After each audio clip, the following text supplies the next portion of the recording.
Thank you guys so much for making it out tonight and taking a look at a different opportunity, or if you're already here, you already know we love FFL. So super excited and very thankful that we have Mr. Trey Honeycutt, Integrity Partner.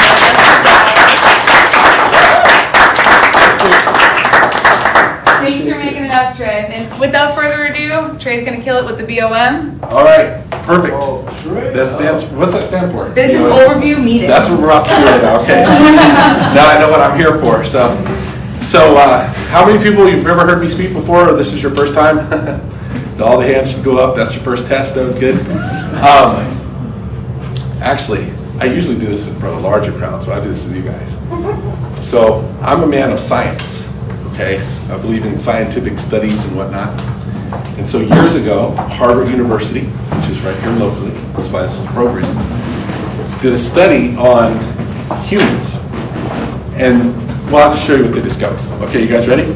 So take your hands and just put them together like this. Okay, now I want you to look down at your thumbs and how many people your left thumb is on top of your right thumb. Raise your hand. Okay, statistically, Harvard discovered if your left thumb is on top of your right thumb, that you're more thinkers. You guys think, like you're pensive, thoughtful. How many people your right thumb was on top of your, okay. Statistically, Harvard University discovered that you people are sexier. and so how many people had both thumbs together like this? Both thumbs? Somebody raise your hand so I could at least make the joke. Okay, you people, according to Harvard, think you're sexy. That's my best one. Feel free to use that anywhere. All right. So my name's Trey. My job here in the next half hour or so is to share with you an opportunity that was shared with me just a few short years ago that I'm excited to share with you. So when I first learned about this industry of life insurance and the profession of life insurance sales, I was in a place where I just needed to make some extra money. I'd failed financially at every single thing I'd ever done, and I really didn't have a whole lot of hope. So I was willing to do anything because I wanted to make sure that we were able to stay in the house where we were living and that my kids could continue to go to the school where they went. And so somebody shared this with me and they said, hey, this is something you could start part-time, and I got excited about it. At the time, I was working at a furniture store as their bookkeeper. How that furniture store is still in business, I have no idea. Because if anyone that knows me knows that I'm definitely not a bookkeeper. But anyway, it's still there, so I guess it worked out okay. But when I first saw it, I was nervous, and here's why I was nervous. How many people have ever done sales before? Okay, see, I had done sales before, and at my last sales job, I got fired from it, okay? And I didn't just get fired, and this is true. This is a true story what happened. They threw all my stuff out in the street, and they told me I was the worst salesperson that ever worked there. How many people think you have some baggage? You don't have to raise your hand, but I had baggage. I had the worst salesperson that ever worked there baggage. And they didn't just throw my stuff out in the street and fire me. I actually got in a fist fight with two people on the way out, and I would have won, but the one lady, she was 67. That's a true statement, Bonnie. That really happened. The other guy was a cancer patient, but I didn't do it. I was just fleeing is really what happened. So, but when I saw this, I was like, well, that sounds really good, but I'm not good at selling. And so that kind of hung me up in the beginning. But rest assured, I found out that you don't have to be great at sales in order to have success with this.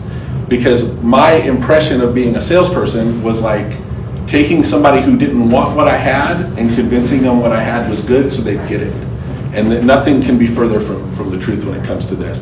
The first thing I want to tell you about Family First Life is what's in a name. Okay, so it's FFL, that stands for Family First Life.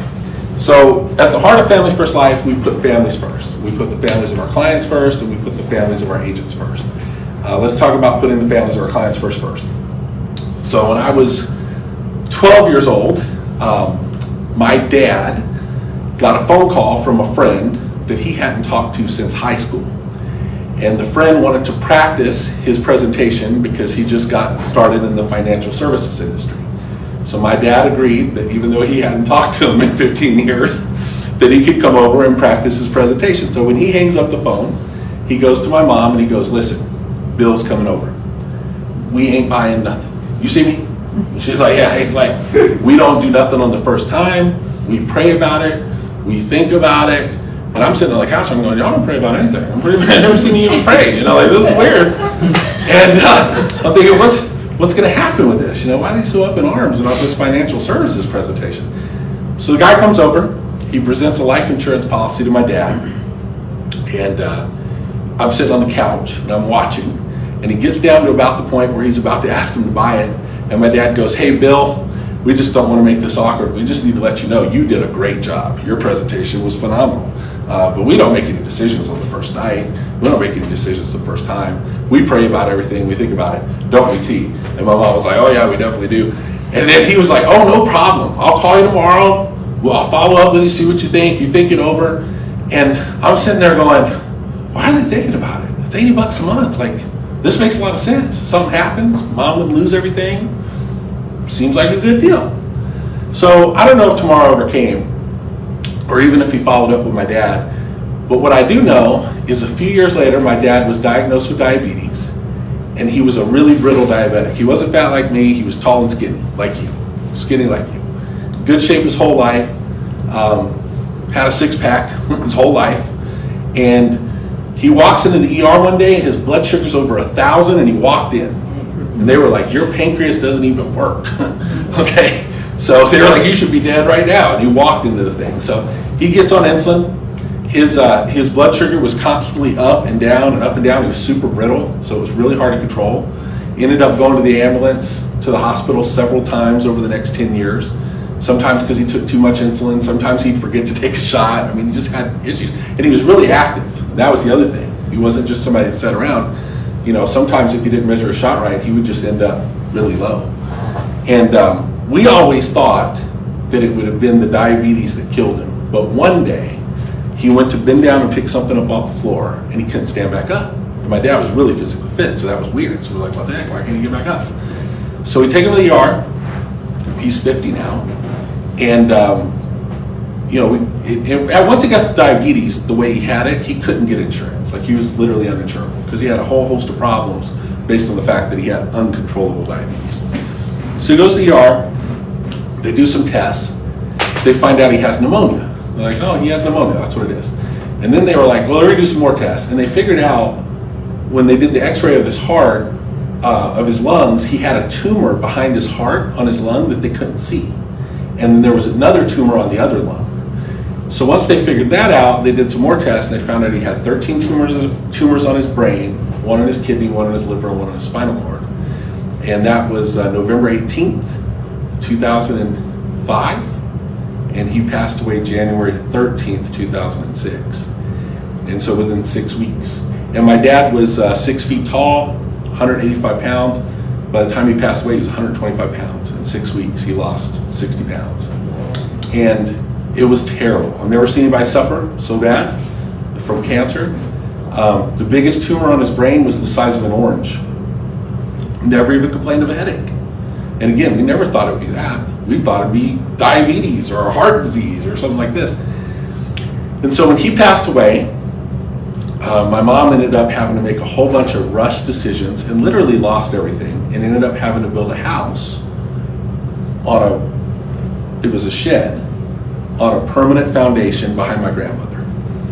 And had to put in a makeshift septic tank and all this stuff. And what I found out when my father passed away, even though my parents owned a business, the business didn't function without both of them. My dad had certain roles and responsibilities that my mother could never do. And my mom had certain roles and responsibilities that my dad could never do. But she certainly couldn't hold it all together by herself. So people ask me all the time, like, if you had a time machine, how many people have ever been asked this? If you had a time machine, you go back and fix one thing. So what would you go back and fix? What I would go back and do is I would go back to that life insurance meeting and I would pull that life insurance agent up by the hair and I would say, why don't you stand up for my family? Why don't you have enough guts to put my family first? Why don't you at least tell my dad, hey, if something happens, your family will lose everything? Why don't you tell him, listen, if it's $2 a day, you can't afford to think about it. What are you doing? If you were really his friend, you'd be honest with him. So that's what we mean about putting families first. Now, my mom, she ends up taking a job for a scumbag. We're on Facebook Live. He's probably watching. Talking about you. Got paid way less than she should have gotten paid, working way more hours than she should have worked, and they totally took advantage of her and held her job over her head all the time because she had to have the job. And she was under extreme financial stress. This was before I made any money doing anything. I couldn't even take care of myself or my wife or my kids. I was trying to figure out how to take care of us, and I couldn't help much with my mama. And she ended up getting diagnosed with cancer 9 years later. And when I look at it, I think to myself, I think it was because of all that financial stress she was under. I don't think my mother would have actually ever gotten cancer if she wasn't in the situation she was in, trying to make ends meet in her 50s, after having a long career and being successful. And so that's what we mean by putting families first, having the strength and the guts and the character to stand up and say, hey, I know it's never a good time for a new bill. I know that nobody likes a new bill, but if you need to think about it, you can't afford to think about it. You can't afford not to do it.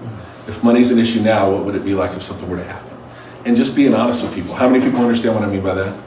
So that's putting families first. So families of our clients first, and then putting families of our agents first. Now, Sean White, when he started Family First Life, he worked at another agency where the average compensation when you started out was 50%. You actually started out at 55% at that other agency. And the way it would work is the person at the top in that agency would make, if you went to work there, Marisa, you'd go out and make a sale, you get 55%, and the person at the top of that agency would get twice as much as what you got sitting at home. And I did all the work. And you did all the work. So Sean was like, hey, that's not putting the families of the agents first. What we want to do is put a plan in place where the person doing the majority of the work gets at least the majority of the money. That sounds fair, right? So when I found out about Family First, the first thing that was intriguing to me was the fact that they had leads. Actually, that was the first thing, leads. Because having been fired from my sales job, I found out that with insurance, when you have leads, hello. How you doing? Good, I'm Trey. Nice to meet you. Nice to meet you. So, but when you sell insurance and you have leads, you're just helping somebody with something they already asked for. Like if somebody said to me, like Aphrodite, if you said, Trey, I want you to come with me and we're going to sell my friend an insurance policy. I actually have no idea how to do that. I'd be like, okay, here's what we need to do. We're going to mail your friend a letter. He'll fill it out, send it back. Once he sends it back, I'll call him, set an appointment. I mean, that's my strategy. I don't know how to do it any other way. And so what I realized is when you have leads, you're basically helping people that already asked for the help. So there's really not a whole lot of selling to it. It's more like order taking. Now, does that mean it's not work? Does that mean they all buy? No, they don't all buy. I don't know why. It's weird. They fill out stuff and then they end up not being interested at some point, whatever. I think that's just God's way of messing with you when it comes to insurance. 25% of these people will buy from anybody. You could show up, like Travis, you could show up and be like, you don't want to buy it, do you? And they'll go, yeah, stupid, that's why you're here. Now, I don't suggest that you close that way, but you could close that way on 25% of them. Maybe not those exact words, but y'all know what I'm talking about. You guys have been selling insurance for a while? Like Josh, you go in a house and they got 12 insurance policies already, and they'll buy yours too and keep it. And it's the weirdest thing. And you're like, where do these people come from? They got 13 already and they just bought mine. So I realized early on, because of leads, I'm going to find people like that. And I can make a living off those 25%. So let's talk about the compensation. So the Family First Life, the lowest comp is 90%. And you can work your way all the way up to 145%. So what does that mean? Let me give you an example. So let's say, what's your first name again? Caesar. Caesar. Okay. So Caesar, let's say you go out and you help Mary with an insurance policy. And for example's sake, so we can do the math, you're now at 100% comp. Now you may not be at 100% comp. John may not have started there, but for instructional purposes, as of this moment, you're at 100% comp. What's that mean? You go out and you help Mary with a policy. Let's say she spends $83 a month. And let's say that policy is with America. because we like America. So $83 a month. America is going to multiply that by 12, which will be $960. That's what America is going to collect from Mary for the whole year, right? We're going to round it up to $1,000 because it's easier to do the math that way. So they're collecting from Mary $1,000 for the year.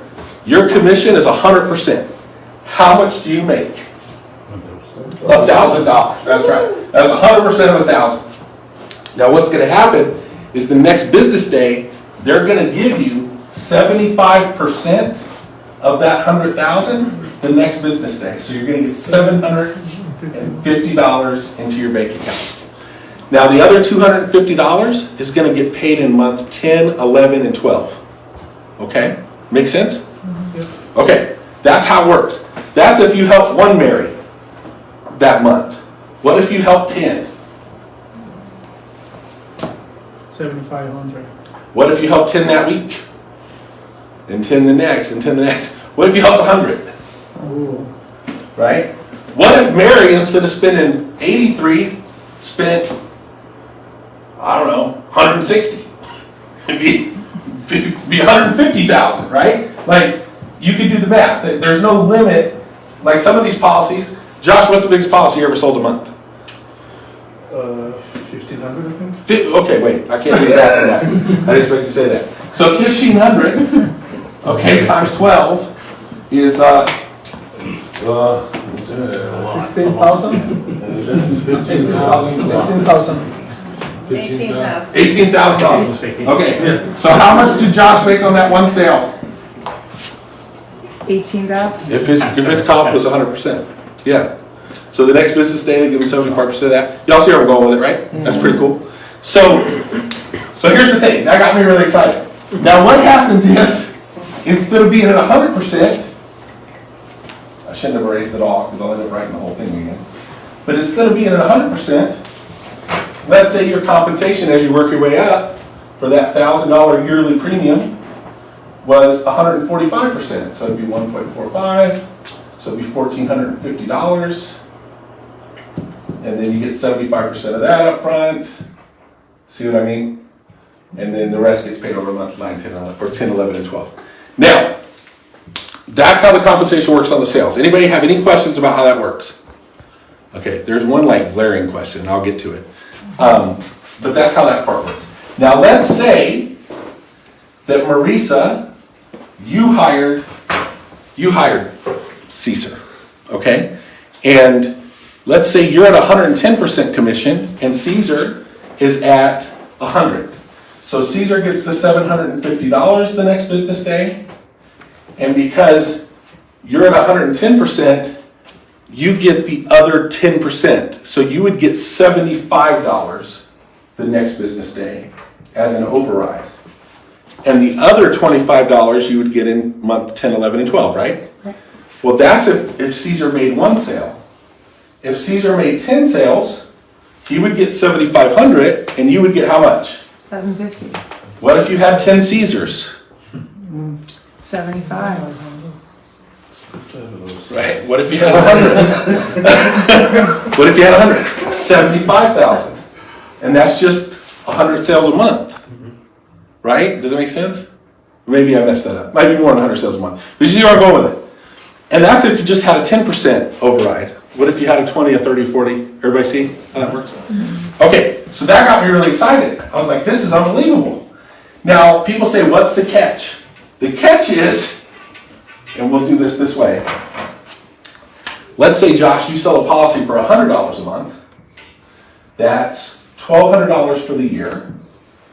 Your commission, if you're at 100%, would be $1,200 for the year, yes? You're going to get advanced the next business day, $900. The other 100 each month until it reaches 1,200 in months 10, 11, and 12. What if they cancel in month 6? Well, they've only collected from the client 6 months, so they've collected $600. That leaves a $300 negative balance. That's what we call a chargeback. Okay? Now, the good news about chargebacks, Travis, is they don't go in your bank account and take the money back. Right? So I always looked at it like an interest-free loan. People say that's the catch, the chargebacks. Well, here's the thing. People don't buy life insurance to cancel it. Can you get yourself in trouble? Yes. There's two ways you get yourself in trouble. You start working and then you stop, or you just blatantly oversell people. As long as you don't do one of those things, you can expect 30% of the business to fall off over the course of the year. Now, if it falls off after the 6th month, your chargeback would be $300. If it falls off in month 3, your chargeback would be $600, and it goes against future commissions. If it falls off in month 10, there's no chargeback. So your job is to sell policies that stay on the books at least 9 months. Now, if you make it affordable and makes sense for people, is there any reason why they would cancel? No. If you actually try to help them and care about them and let them know that you're approachable and you're around to help. Now, if they call you and never answer your phone, don't be surprised. Like, rule number 1, as a life insurance agent, answer your phone. Okay? So does that make sense? Yeah. That's how that works. So that's how the compensation goes. That's how the overrides go. The other thing that got me excited about Family First Life was the fact that they have a bonus. So let's use this as an example. We use Gianna, and we use Ron. Let's say that I recruit Gianna. Hello. Hi, Trey. Good to see you. Good to see you too. Hi, everyone. Sorry. No problem. I'm just going to start over now. No, I'm just kidding. I have ADD, so I'm just... So, everybody put your right thumb over your left thumb. No, I'm just kidding. All right, so Rami and Gianna, okay? So, let's say that Rami hires Gianna. And let's say Rami is at 120% commission. And Gianna works her way up to 120% commission. Gianna makes a sale.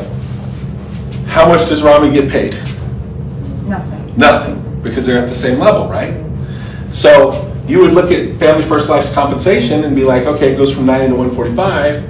Well, if Rami works his way up to a 145 and Gianna gets to a 145, if she goes sells a bunch of insurance, what's Rami get? Well, he doesn't get anything from the insurance company, but he does get money from Family First Life. So Family First Life has a bonus. Okay, last month we paid out more than $3 million in bonuses to managers in much similar situations to what I just described, right? So even though he's not getting overrides, he still gets paid this bonus. So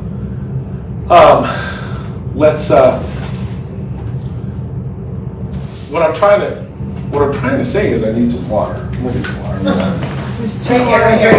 I got my water back here. All right, cool. Thank you. And you guys gave me like 5 bottles over here, so there's water right there. Okay. So to give you an example, my agency last month, we did $3.4 million in premium. Okay. If our agency just earned a small percentage of this $3.4 million in premium, let's say 5%, how much is that? $16,000, $17,000. No, it's higher. 5% would be 170. Now we did that with 600 people writing insurance. Not thousands, 600. What got me excited about this was I thought when I first started, I was like, what are the odds if over time I could find 600 people over the course, what if I could find 100 people over the course of 5 years to just go help 10 families on the weekends a month? That'd be $1 million in premium, you know, a 10% override on that, it's a lot of money. Like, that's the way I looked at it. Now, this bonus is a big part of it because in my situation, a lot of the people are at the level that I'm at. So a big part of the compensation comes from the bonus from FFL. The highest bonus paid last month was $250,000 from FFL to managers. Okay, makes sense? I know I'm talking a lot about the numbers, but I want to make sure you guys understand how it goes. Now, this was my strategy when I started. was I wanted to make money with people, not money off of people. So my theory was this: if I could go out and I could help 20 families a month with life insurance, and let's say that totals $20,000 in premium, and I just got 100% commission off that, that's a really good living there. Now I have expenses because I got to pay for the leads, and the leads aren't free, right? The leads cost money. People say, oh, that's the catch, you're making money off the leads. We actually make no money off the leads. We only make money if you sell insurance, which is actually in everybody's favor. Because if you got started, you get some leads, and the only way I can get paid is for you to sell. How incentivized am I to help you sell insurance? Like really incentivized, right? That's the way I looked at it when I got started. So my goal over the course of the first year was to find 5 people to sell insurance with me. That was it. And if I could help those 5 people help 20 families a month, that would be $100,000 in premium. If I made a 10% override on that $100,000, that would be $10,000 a month. And what's good about that, Shane, is if you help those 4 and Josh get started and they go make $100,000 with the sales in a month, where were you? Hopefully helping them. Yeah, but like on the phone or whatever, but you weren't at the house with them all, right? Right? The answer to that is who cares? Who cares where you were? They made money. Are they happy? Yes. You made $10,000 in override. Are you happy? It's a beautiful thing. And that's passive. So the question I had when I started was, how much money would you have to have in the bank to make $10,000 passively? This is how y'all need to think about when it comes to building an agency. If I had $1.2 million in the bank after taxes and I made 10% interest, that would make me $10,000 a month. That's 10% interest and $1.2 million after taxes. What do you think is easier? Saving $1.2 million after taxes or finding 5 people to help 5 people a week? Y'all see where I'm going with that? I thought this was like the most powerful example I had. Hello there. Hey. I'm Trey. Nice to meet you. You look familiar. Great. Nice to meet you guys. Hello there. No, that's good. Thanks for letting me know. That's why they were cool. That's good. So does that make sense? That's if you got 10% interest. What if you got 5% interest? That means you would have to save $2.4 million after taxes to make the same $10,000 a month passively. So when I saw that, see, some of y'all think you're not doing very good with building an agency. Right. When I saw that, I was like, dude, what if it took me 5 years to get 5 people to write 20? Okay, so do it a lot faster than I could save the money. Does that make sense? Okay, cool. So that's how the overrides work. That's how the bonus works. On $1 million worth of premium, bonusable premium, the bonus is 4%. On $2 million, it's 5%. On $3 million, it's 6%. As far as the bonus goes. Next thing that sets FFL apart from other agencies out there, not only the compensation, not only the leads, but the training. With us, you only get trained by people who are actually doing what they're asking you to do. Like Marisa helps 40 families, 50 families a month. Rami helps 50 families, 60 families a month. You help a gazillion families a month on the phone. Like there's a bunch of people in here. You help 60 families a month. There's a bunch of people that help a lot of families with insurance. So when we do the training portion of this, you guys are going to talk about that stuff because you're better at it than I am. But that's sort of the philosophy of FFL, is the people that the best train the rest, right? Now the other thing is, with us, training is free. We never charge for any training. All you got to do is get to it. Right? We don't sell tickets to it. It's not a profit center for us. There's a lot of agencies out there in the life insurance profession that get paid a bunch of money whether you sell anything or not, because they charge for everything, and there's fees for everything. With us, there's no fees. No thing. You just got to buy leads and help people with insurance. We don't make money any other way. We're only incentivized to help you do that. The next thing is renewals. With FFL, if you sell a permanent insurance product, you get paid renewals. What's a permanent insurance product? A whole life or a universal life. If y'all ain't licensed yet, you'll learn that when you go to take your test. But if you sell a universal life or whole life product, there's renewals on it. Now, a lot of companies just keep the renewals and they hang it over your head and say, hey, if you just stay here a couple more years, you can have your renewals and it's going to be $1 gazillion. With us, if you started selling with us 6 months ago, Marisa, and made a bunch of sales and decided you wanted to go, join the Peace Corps and not do anything with insurance ever again, if you get renewals, they're your renewals. Why? Because they're your renewals. We don't steal them. A lot of places steal your renewals. The other thing is, what am I missing? Leads, comp, training, renewals, bonus, building a team. Integrity, we can talk about integrity. So this is a really interesting thing. Integrity Marketing Group is the nation's largest life and health insurance distributorship of independent agencies. And with FFL, you build your own business, and if you can build that business profitable enough and big enough, then Integrity will come in and give you a bunch of money for it. And they'll basically buy you out. And they make you a really good deal that makes a lot of sense and everybody's happy. Now, what I got excited about when I started in the insurance profession, I wasn't excited about this because this didn't exist then. There was no such thing as that when I started. It wasn't even a possibility. But what I found out was it's a very unique business because we have leads of people that are looking to buy insurance. And so we have buyers. So if you can help enough of those buyers get the insurance and build a big enough network where enough buyers are getting insurance, then at the end of the tunnel, there's a buyer for the business. So I don't know too many other businesses in America where you already have buyers built in and a buyer at the end. All you have to do is apply the work and put it all together. Does that make sense? Yeah. What else am I missing? Non-captive. Non-captive, yes. What do we mean by that when we say that? We're not a captive agency. We're not a captive agency, so you're independent. So you can sell whatever you want to, and we don't hold anything over your head. It means we can help them the best way possible. Yes, and there's no contract with us, which means there's nothing precluding you from selling your business at the end. A lot of companies are like, well, hey, FFL, they're renegades, no contract. Well, part of having no contract means it's your business and you can sell it at the end.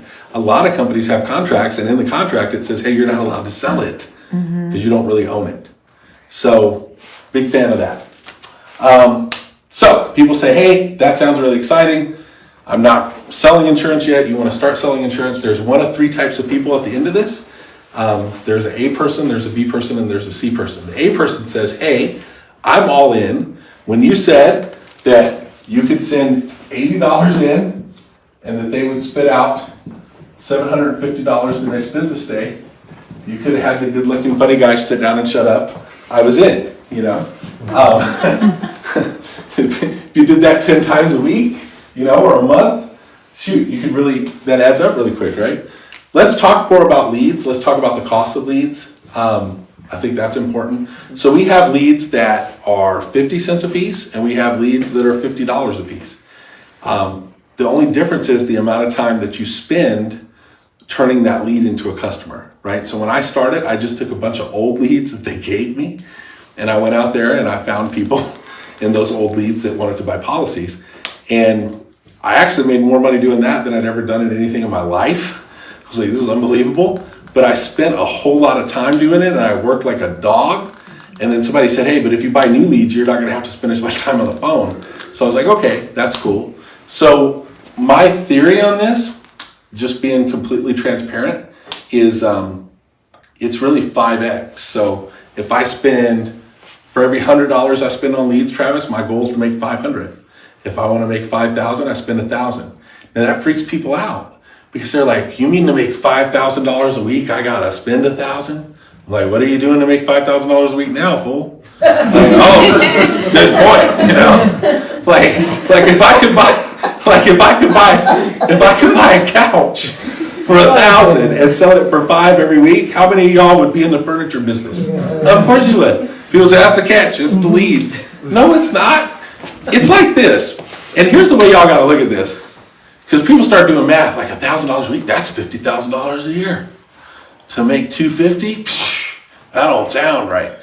I'm like, y'all are thinking you gotta go get a loan for the $50,000. You don't. Because it's not $50,000, it's just 1,050 times. So it's like this. You go to the gas station. They do this in California. I know they do this here, Shane. You go to the gas station, and at the gas station counter, they got those Hershey bars with almonds in them. I like those ones. So with those, how many boxes of Hershey bars did the gas station owner actually buy? He bought the first box, because what happened was the customers all bought the Hershey bars, and he took the profit from that and bought a new box. Right. Ever since the first box, he was playing with the house's money. That's the way it works with leads. My goal is to buy $1,000 worth of leads, turn it into 5, take 1,000 out of that and do it again. Now, Gianna, people go, well, what if you don't turn it into 5? Like, my goal when I originally started was like, I'm going to spend 1,000 and hopefully I make some of it back. That's the way I looked at it. Because I was like, some people are good. I'm probably not going to be that good. So if I make back 300, I'll just use that and then find another 7 and just get good enough to where I can at least make my money back, and then I can double it, I can triple it, and if I do it long enough, I'll be good like these other guys are. Some of y'all won't be as bad as I was in the beginning, but remember, I'm the guy that got the stuff thrown out with the 2 fist fights, the 67-year-old lady. So, all right, so 3 types of people. A person says, hey, I'm all in. Could have had Trey sit down and shut up a long time ago. B person says, I'm in, sort of, but I have questions. Now, if you have questions, my advice is get your questions answered here, because we have good questions. We have good answers for good questions. People say there are no stupid questions. There are, but that's okay. We'll tolerate you. But what I tell people is, don't go ask advice from people that you wouldn't ask directions from across town what they think about it. I'm gonna think about it, and then you go ask your Uncle Bob, who's asleep on your mom's couch drunk. And you're like, Bob, should I do it? No, it's a scam. Like, you wouldn't ask directions across town from Bob, so don't ask him about this. If you want to learn about Family First Life and life insurance, ask us. We'll shoot you straight. And then the third type of person is a C person that says, yeah, it sounds good, but I'm a C person. It's not for me. See you later. And that's okay. Because the one thing we learned is a jockey never won a horse race dragging the horse across the finish line. The horse has got to want to run. So we don't have any interest in talking anybody into it or talking them into doing something. We only want people that see it, that want to do it. And just because you don't want to totally do it right now, it just might have piqued your interest. Get back to the person that invited you. We'll get your questions answered, and we'll get you to the point of a logical conclusion whether this is a good fit or not. So thanks for having me.